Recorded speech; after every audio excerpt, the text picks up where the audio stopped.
Welcome, friends. Today's our topic is free consent. Free consent. Section 13 defines free consent as two or more persons. Here, two or more persons means we are talking about two or more parties. Two or more parties who are entering into the contract or who enters into the agreement. That is, two or more persons who are said to be consent. Consent means mercy when they agree upon the same thing in the same sense. जब दो या दो से ज्यादा parties, those who are entering into the agreement or contract, they are agreeing with their own consent, is called as free consent. That is for the same thing and with the same purpose, but without any force, is said to be consent.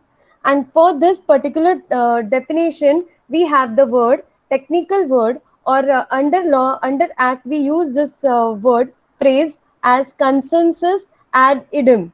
We use the phrase called as consensus ad idem. It means to have a free consent. I'll repeat again, consensus ad idem, which means to have a free consent. Now we can see here another photo that is seen on the screen. It shows free consent. When we are talking about the topic free consent, that free consent comes under section 14. So in Indian Contract Act 1872, under section 14, free consent is said to be free when it is not caused by either by coercion or by undue influence or fraud or misrepresentation or mistake.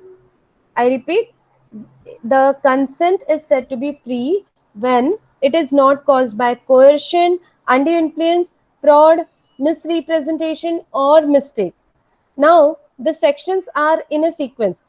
As consent means section 13, free consent is section 14, coercion section 15, undue influence section 16, fraud section 17, misrepresentation section 18, mistakes section 20, 21, and 22.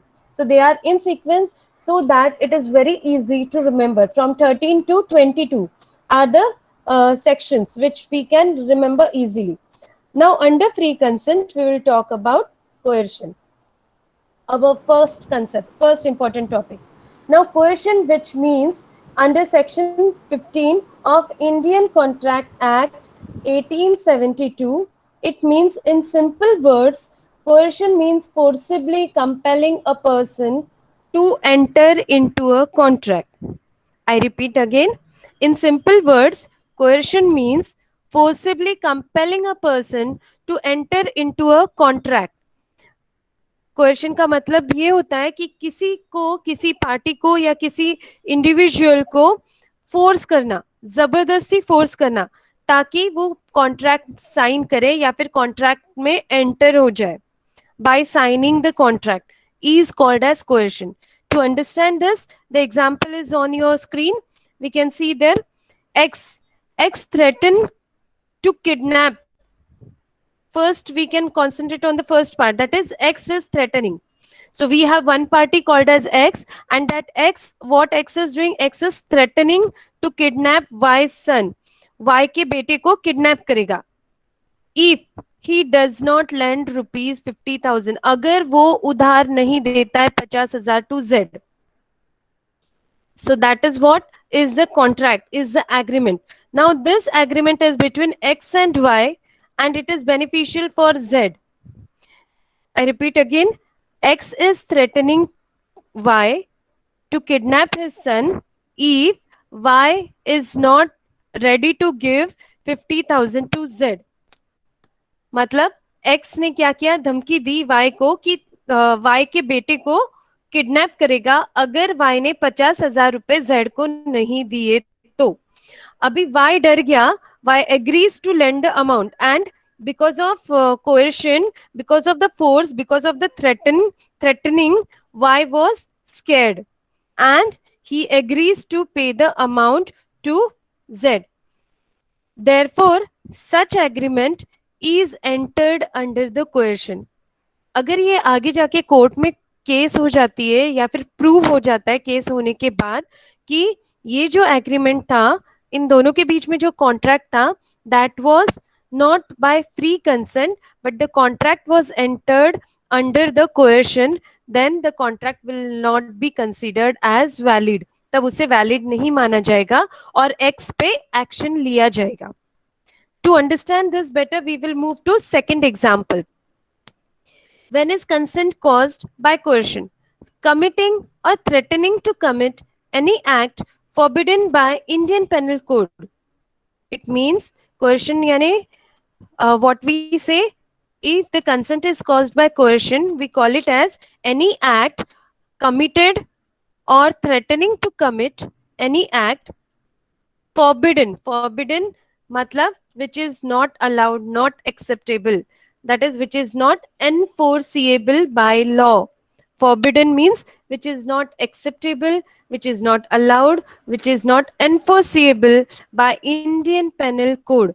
IPC, IPC के तहत accept नहीं किया जाता है, इसको सही नहीं माना जाएगा. This is what the sentence we hear every time in the movies, in the serials, in the CID or any such shows. Now, to understand this, there is one more example. X. X threatens to kill Y. यहाँ पे direct there are two parties, X and Y. Now, X is again threatening to kill Y. Directly, what he is saying? He says that I will kill you if you did not sell the diamond ring for rupees 1500. Diamond ring किसकी है? Y की diamond ring है. तो Y को धमकी दी है, अगर तेरी diamond ring if you are not selling for 1500 I will kill you. This threatening or this act was conducted by X. Therefore, if again there is a case in the court, such act will be called as forbidden by IPC. Forbidden means not allowed, not acceptable. Now we'll see the picture presentation. You can see here there are two people sitting on the screen.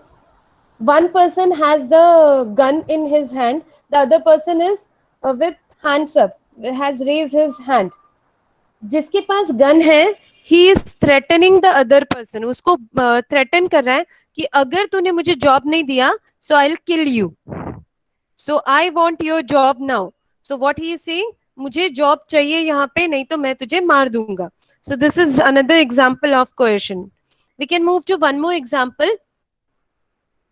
This is the real case study between Ranganayaka Ma and Alvar Shetty. Now, in this case study, one Hindu girl is there. She is of 13 years old. उस लड़की की उम्र है 13 साल की. She is of 13 years old and had lost her husband. This is the example of child marriage, early child marriage. That time, ancient example, you can say, that time the ritual or the tradition was like that, to get married girls at an early age. So that girls, she lost the husband and was forced to adopt a boy of their choice by her relatives. उसके relatives ने, उस लड़की के जो रिश्तेदार थे, उन लोगों ने उसको जबरदस्ती की, फोर्स किया कि एक बच्चे को अडॉप्ट करना है. उससे कहा तुझे इस बच्चे को अडॉप्ट करना ही पड़ेगा, नहीं तो if you don't accept this then they will not remove the dead body of her husband. तो उसको जबरदस्ती की वजह से, इस फोर्स की वजह से, due to the coercion, it was held that the adoption was not binding, but she gave her consent due to coercion. Adopt करना ये जरूरी नहीं था, कंपल्सरी नहीं था. Not binding means not compulsory, but she was forced. Why? Because to remove the dead body of her husband was very important, and that's why she was forced. But ये case court में गया.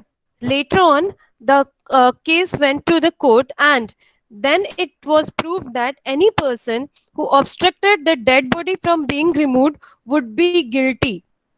तभी ये prove हुआ, अगर किसी ने ऐसा किया है या फिर जो रिलेटिव्स थे उसके, if they forced her and they said that they will not remove the dead body of her husband, means that is an guilty. Such act is called as guilty of an offense. We call it technical term. These are the technical terms. My dear friends, you people have to remember these. Guilty of an offense under section 297 of IPC. IPC is Indian Penal Code. So Indian Penal Code के तहत, IPC के तहत section 297 proves that such act comes under guilty of an offense. And once it is proved that such act is of guilty of an offense, then she is not forced to adopt the boy. Later on, she got the justice. Now we'll see the consequences. In this another slide, it is showing that what are the effects of coercion. Coercion करने के क्या effect होते हैं, क्या असर होते हैं. First effect we will see here, the contract is voidable at the option.